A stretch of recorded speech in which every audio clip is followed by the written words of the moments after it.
Batman has a rogues gallery packed with villains, but none of them come close to the pure chaos embodied by the clown prince of crime. The Joker isn't just a villain, he's the mirror that reflects every fear Batman has about himself. And understanding him means understanding why Batman's entire crusade might be built on a lie. Starting with the most important villain, first, the Joker. The Joker is Batman's philosophical opposite, and that's not hyperbole. He debuted in Batman #1 in spring 1940 as a theatrical killer who took genuine glee in finding creative ways to murder people for his own amusement. From day one, this wasn't just another criminal to punch and lock up. This was an antithesis to everything Batman represents. Batman is order. The Joker is chaos. Batman uses fear as a tool for justice. The Joker uses violence as an end in itself. Here's the thing. The Joker isn't actually random. The paradox of chaos theory is that chaos contains order, and the Joker embodies that perfectly. He's not throwing punches at random. He's deliberately rejecting meaning-making systems themselves. The Killing Joke established his origin as a failing comedian who lost his wife and unborn child, and that tragedy broke him in the exact opposite direction from how Bruce Wayne's tragedy broke him. Where Bruce found purpose in protecting Gotham, the Joker found liberation in proving that nothing matters. It's nihilism with a body count, and that body count is staggering. The Joker has one of the highest kill counts among Batman's street-level villains, but the violence is never random. It's always theatrical, always communicative, always an attempt to impose his worldview onto others. He kills to prove a point, to demonstrate that moral systems are arbitrary, that one bad day can turn anyone into him. Every murder is a philosophical argument delivered through carnage. The Joker forces Batman to confront whether his entire methodology is fundamentally naive in a universe containing absolute chaos. The Joker is Batman's shadow self. Both experience tragedy, both obsess over their response to it. But where Batman imposed order through fear, the Joker imposed chaos through violence. The question neither of them can answer is whether their choice was inevitable or arbitrary. And that's the real horror of the Joker. He's not just Batman's enemy. He's Batman if the coin flip landed differently. But at least the Joker is predictable in his unpredictability. Two-Face takes the concept of random chance and turns it into a religion. Two-Face. Harvey Dent was Gotham's golden boy. Handsome, charming DA, one of Batman's closest allies. Fighting mob corruption through the legal system, then Sal Maroni threw acid in his face during a trial, and the entire left side melted off. That single moment of disfigurement triggered a complete psychological fracture that turned Gotham's White Knight into one of its most dangerous criminals. Here's the thing about Two-Face that nobody talks about. Harvey Dent's entire belief in order and justice was contingent on two things: his self-image and his faith that the universe was fundamentally fair. The moment that acid hit his face, both beliefs died. He couldn't look at himself, and the universe had proven it didn't care about fairness. So he invented a new system, the coin. Two-Face uses a scarred coin to decide everything: crime or charity, murder or mercy. He flips it, reads the result, and claims he's surrendering to pure chance. The coin decides, not Harvey, which means Harvey bears zero moral responsibility for his actions. Genius psychological defense mechanism, except it's all a lie. The coin isn't chance at all. It's a double-headed coin. Both sides show heads. One clean, one scarred. There is no tails. Every single flip is predetermined based on which side lands face up. Harvey acts like he's surrendering control to randomness, but he's actually just created a binary system where the outcome is always one of two predetermined options. Clean side means mercy. Scarred side means violence. He's convinced himself this is fairness, that the coin removes his agency. But he's the one who chose the coin. He's the one who assigns meaning to each side. The randomness is theater. Two-Face represents the duality mirror, the thin line between lawful order and chaotic criminality. He was the White Knight to Batman's Dark Knight, working openly within the system while Batman operated in shadows. But his transformation proves that belief in order can be fragile, breakable. Harvey needed the world to make sense. When it didn't, he shattered. Batman has the same vulnerability. He operates on the assumption that preparation and discipline allow absolute control. Two-Face forces him to see that randomness exists, that disfigurement, tragedy, chaos, all of it can strike regardless of merit. The scarred coin is Harvey's way of distancing his conscience from his crimes. But it's also a mirror for Batman's own refusal to accept that he can't control everything. Two-Face wears his duality on his face. Batman wears his in his soul. But if you think surrendering to chance is disturbing, wait until you hear about the villain who weaponized fear itself into a hallucinogenic toxin that can drive you permanently insane. Scarecrow. Scarecrow is either Batman's most methodical enemy or proof that exposure therapy has some serious side effects. And I can prove it. Most people assume Scarecrow is just another Arkham lunatic, but he's not. Dr. Jonathan Crane is a scientist, created by Bill Bill Finger and Bob Kane in World's Finest Comics #3, fall 1941, Scarecrow was inspired by Ichabod Crane from The Legend of Sleepy Hollow. Lanky build, creepy costume, name borrowed straight from the story. But where Ichabod ran from fear, Jonathan Crane weaponized it. Crane's childhood was a nightmare, abused, bullied, traumatized to the point where fear became his entire world. So he did what any rational person would do, got a PhD in psychology, specialized in phobias, and developed a hallucinogenic toxin capable of inducing instantaneous terror so severe it can trigger heart attacks or trap victims in permanent psychosis. The fear toxin started simple, but got upgraded to the point where it can affect Superman when mixed with kryptonite, literally strong enough to terrify a guy who punches meteors. Here's where it gets weird. Scarecrow has been exposed to his own toxin so many times that he's basically immune to fear. Prolonged exposure rendered him incapable of experiencing terror, except for one thing: Batman. The only fear Jonathan Crane has left is his fear of the Bat, which is,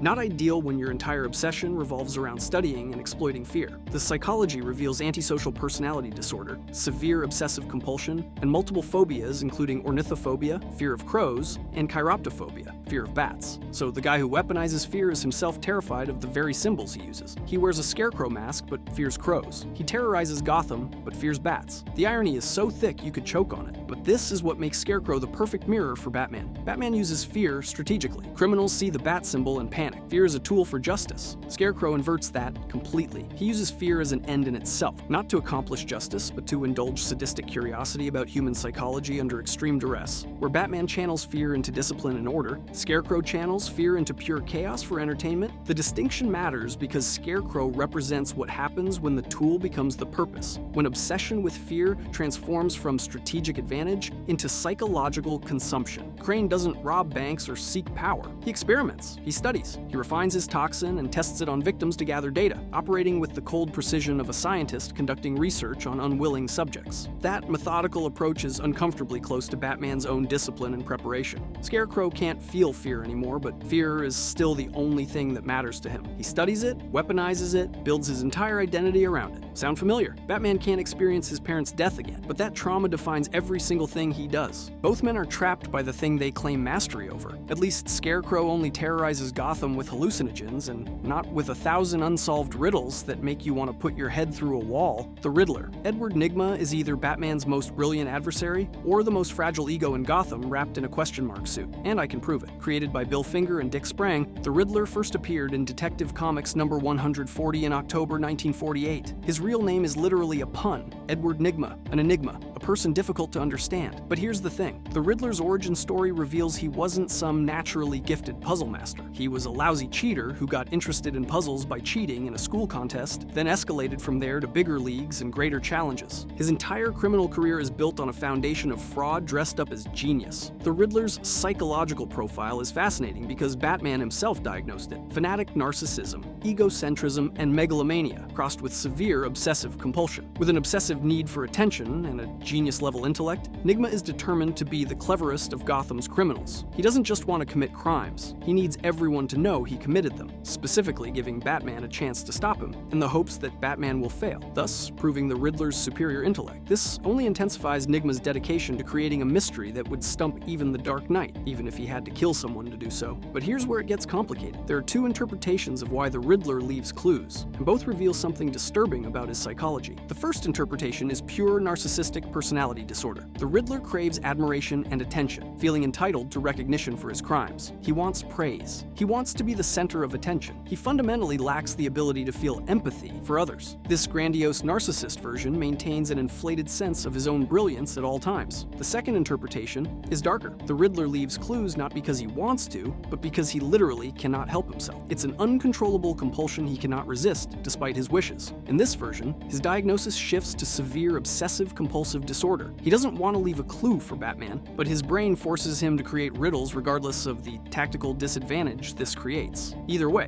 whether it's narcissism or compulsion, the result is the same. A criminal who systematically undermines his own success to satisfy a psychological need, and when proven wrong, the Riddler reacts like a toddler having a meltdown. He enters fits of rage or complete mental breakdown because his entire worldview, in which he is superior, is shattered. His fragile ego cannot withstand the reality that someone might be smarter than him. The Riddler represents the mirror mirror in which Batman confronts his own reliance on intellect. Batman's victories often come through superior intelligence, preparation, and deduction, the very qualities that the Riddler has corrupted into narcissistic displays. The Riddler forces Batman to question whether confidence in his own intellect could transform into the grandiose narcissism that defines the Riddler himself. It's a thin line between justified confidence and delusional superiority, and the Riddler lives on the wrong side of it. At least the Riddler's obsession is intellectual. The next villain's obsession is so tragic it required a cryosuit to keep him alive: Mr. Freeze. Mr. Freeze is either the most tragic character in Batman's rogues gallery or a delusional, obsessive, pretending tragedy. Justifies murder, and the answer depends entirely on which version you're reading. Here's the thing: Mr. Freeze started as a joke. Bob Kane, David Wood, and Sheldon Moldoff created him in 1959 as Mr. Zero, a generic ice villain with zero depth. For decades, he was a D-list throwaway who showed up to freeze things and get punched. Nobody cared about Mr. Zero. But then Batman. The animated series happened in 1992 and completely reinvented the character. The animated version gave Victor Fries an actual backstory. He was a cryogenicist whose wife Nora had a terminal illness. Fries placed her in suspended animation while he searched for a cure, which is honestly beautiful in a desperate sort of way. But GothCorp's CEO Ferris Boyle pulled funding and literally unplugged Nora's life support. The confrontation triggered an accident that transformed Fries' body into something that can only survive at sub-zero temperatures. Room temperature kills him, so now he's trapped in a cryogenic suit, his wife is frozen, and the man who destroyed his life walks free. That version of Mr. Freeze wasn't insane. He was grief-stricken, yes, obsessed, absolutely. But he was driven by genuine love and inhuman rage masked by a cold exterior. For years, that's how everyone understood the character. A man who lost everything and became a villain not because he was broken mentally, but because the universe took the one thing that mattered, which makes him the perfect tragedy mirror for Batman. Both experienced profound loss. Bruce Wayne channeled grief into a disciplined mission to protect all of Gotham. Victor Freeze channeled grief into a singular obsession to preserve one person. Batman's trauma created universal justice. Freeze's trauma created singular vengeance. They're both wearing technological suits to sustain their obsessions, both refusing to process grief and instead weaponizing it into their entire identity. But here's where it gets complicated. The New 52 reinvention under Scott Snyder took that sympathetic backstory and revealed it was all a delusion. Nora was never actually Victor's wife. She was a woman who'd been in suspended animation for decades before Fries ever found her. Freeze constructed an entire false relationship in his head, convinced himself they were married, and built his whole vendetta on a foundation of nothing. Even worse, the hard-hearted capitalist who pulled the plug wasn't some nameless corporate villain. It was Bruce Wayne. Batman himself destroyed the fantasy Freeze had constructed, which adds another layer of tragedy or delusion, depending on how you look at it. So the question becomes, is Mr. Freeze a man driven by genuine love who deserves sympathy, or is he a delusional obsessive using tragedy as justification for violence? The animated version says the former. The New 52 says the latter. Either way, he represents what happens when noble intentions curdle into obsession because grief isn't processed, it's weaponized. At least Freeze's obsession has a target, unlike the immortal eco-terrorist who thinks genocide counts as environmentalism. RA's A.L. Gowell. Batman fights street-level crime in a single city. Ra's al Ghul fights planetary-level crime by trying to murder 6 billion people, and he thinks Batman should help him do it. Created by Denny O'Neil and Neil Adams in 1971, Ra's al Ghul translates to head of the demon, which is both accurate and underselling it. This man leads the League of Assassins, an international terrorist organization dedicated to achieving perfect environmental balance by eliminating most of humanity with biological weapons. He's not a mad bomber. He's a 700-year-old eco-fascist with resources that make Bruce Wayne look middle-class and a conviction that mass genocide is morally justified environmental activism. The Lazarus Pits grant him near immortality, reservoirs of rejuvenating chemicals that restore the dead and dying to life, keeping Ra's alive for over 7 centuries. 700 years of accumulated knowledge, combat training, strategic thinking, and financial resources. But here's the kicker. The Lazarus Pit has a side effect: temporary insanity called Lazarus fever that induces uncontrollable rage every time he uses it. So Ra's is simultaneously a genius strategist with centuries of experience and a man who periodically goes berserk with homicidal fury. Great combination for someone with access to biological weapons. What makes Ra's genuinely disturbing is that he's an idealist. He believes he's saving the world. From his perspective, humanity is a cancer destroying the planet, and the only cure is radical population reduction. He's not wrong about the environmental crisis. He's just wrong about the solution being industrialized genocide. Roz represents Batman's commitment to saving Gotham scaled to planetary dimensions, but completely unmoored from moral constraints. Batman operates outside the law to stop criminals. Roz operates outside the law to commit the single largest crime in human history while calling it salvation. It's vigilantism as totalitarianism. And here's where it gets deeply weird. Roz considers Bruce Wayne the only person worthy of leading the League of Assassins and continuing his mission. He actively seeks Batman as his heir. Roz sees in Batman the same qualities he values in himself: superior intellect, physical perfection, unwavering commitment, willingness to operate outside societal constraints. He just wants Batman to expand his definition of cause from stopping Gotham's muggers to orchestrating humanity's extinction. Roz even calls Batman detective as a term of respect. The man trying to murder billions of people respects Batman's crime-solving skills. This inverts Batman's entire legacy concern. Batman wrestles with whether he should have successors, whether training someone like Robin is moral, or just creating another obsessive vigilante. Roz has zero such concerns. He actively wants to perpetuate his mission through heirs, and he's identified Batman as the ideal candidate. Batman worries about corrupting others. Roz worries about not finding anyone competent enough to corrupt. The horror isn't just that Roz is trying to commit genocide, it's that he thinks Batman would be good at it. Roz is what happens when Batman's unilateral action expands from stopping purse snatchers to planetary-scale mass murder. He's the endpoint of the logic that one brilliant person can decide what's best for everyone without submitting to democratic processes. He's Batman if the crusade against corruption became a crusade against existence itself. 700 years of life has convinced Roz that he knows better than everyone. 80 years of crime fighting has convinced Batman that he knows better than Gotham's police. The only difference is scale and body count, but at least Roz operates with philosophical conviction and strategic planning, unlike the next guy who just wants to break things and prove he's stronger than you. Bane shares Batman's discipline, preparation, strategic thinking, and formative isolation, developing extraordinary skills, but inverted toward domination and conquest rather than justice. And when they finally fought, Batman lost. Here's the thing. Every other villain on this list represents some fractured aspect of Batman's psychology or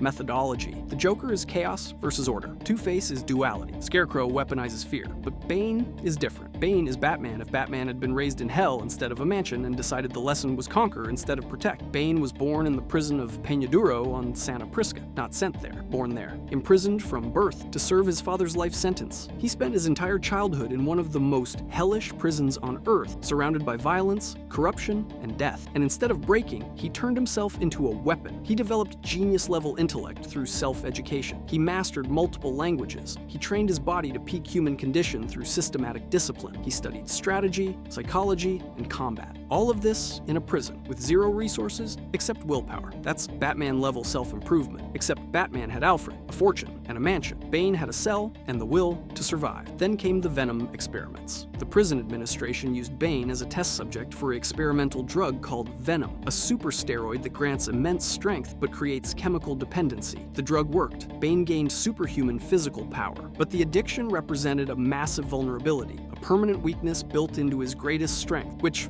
mirrors Batman's own addiction to his crusade. Both men are dependent on something that simultaneously empowers and destroys them. But here's where it gets complicated. Bane didn't defeat Batman through some clever trick or by exploiting a weakness Batman didn't know he had. Bane defeated Batman by being better. The Nightfall story arc, which ran from 1993 to 1994 over 6 months, systematically demonstrated that Batman's entire system of preparation, discipline, and intelligence could be overwhelmed by an opponent who matched those qualities while possessing greater physical power. Bane studied Batman for months. He orchestrated a mass breakout at Arkham Asylum, forcing Batman to recapture every major villain while already burned out and exhausted. Then, when Batman was at his absolute weakest, Bane confronted him directly in the Batcave and broke his back, not metaphorically, literally snapped Batman's spine over his knee. The significance of that victory is profound. Batman had always won through superior preparation, outthinking opponents, outplanning them, outdisciplining them. His entire methodology depended on the assumption that intellect plus discipline equals victory. Bane proved that assumption false. Equivalent discipline plus greater power beats preparation. Batman's system failed against an opponent who shared his strengths and exceeded his physical capabilities. For the first time, Batman's greatest qualities weren't enough. The willpower mirror reveals something Batman refuses to accept, that discipline and preparation unmoored from moral purpose becomes domination. Bane has Batman's intellect, Batman's discipline, Batman's strategic thinking, but he uses those qualities to conquer rather than protect. He's the man who broke the bat because he represents what what happens when Batman's own methodology gets pointed in the wrong direction. And Batman couldn't stop him. But if you think one man systematically dismantling Batman's entire worldview is disturbing, wait until you hear about the secret society that's been controlling Gotham since before Batman was born, the Court of Owls. Batman spent decades fighting Gotham's criminals, individual psychopaths, mob bosses, terrorist masterminds. But every single one of those villains operated within a system they thought they understood. Turns out, they were all fighting for scraps, while the real power sat in the shadows, laughing at them. The Court of Owls was created by Scott Snyder and Greg Capullo in 2011, first appearing in Batman Volume 2, Number 1. And here's what makes them different from literally every other villain we've covered. They're not a mirror of Batman's psychology, they're a mirror of his blindness. This isn't one criminal mastermind. It's an aristocratic secret society that's been embedded into Gotham's foundations since before the city even had a name. The court evolved from the Bat Tribe, an ancient group that worshipped a cosmic bat deity named Barbatus, and became corrupted by that connection over centuries. They harvested a rare metal called electrum from Gotham, which was made from a regenerative chemical called Dionysium, and they used that chemical to engineer their Talons, a legion of superhuman assassins who don't stay dead. These assassins were groomed from facilities like Halley's Circus, the same place Dick Grayson came from, which means the court had their claws in Robin's origin story before Batman even knew they existed. Gotham children grow up hearing a nursery rhyme, "Beware the Court of Owls," that watches all the time, ruling Gotham from a shadow perch, behind granite and lime. They watch you at your hearth, they watch you in your bed. Speak not a whispered word of them, or they'll send the Talon for your head. Batman dismissed it as urban legend, because Batman, for all his preparation and paranoia, assumed he understood Gotham's power structure. He thought he'd mapped every threat, but the court had been operating for centuries, completely unknown outside of folklore, controlling Gotham's infrastructure and political landscape while Batman fought street-level crime. The 2012 storyline Night of the Owls forced Batman to confront this. The court awakened all of their Talons simultaneously to prove a point. They, not Batman, are Gotham's superior legend. Batman had to face the uncomfortable truth that his entire crusade existed within a framework of corruption he didn't create and can't fully control. Every victory he'd won, every criminal he'd stopped, every reform he'd pushed through, all of it happened because the court allowed it to happen. They were the real architects of Gotham's suffering, operating through institutional power embedded in the city's very architecture. And that's the Heritage Mirror. The court represents systemic corruption predating Batman and beyond his capacity to eliminate through individual heroism. They force him to confront that saving Gotham requires more than punching criminals and solving mysteries. It requires dismantling institutions, confronting historical rot, and accepting that even Batman can't see everything. The Joker challenged his philosophy. Two-Face challenged his sense of justice. Bane challenged his body. But the Court of Owls challenged his entire understanding of what he's been fighting for decades. Batman thought he was Gotham's protector. The court showed him he was just another piece on their board. If you enjoyed this video and want to see more, click the video on the screen now.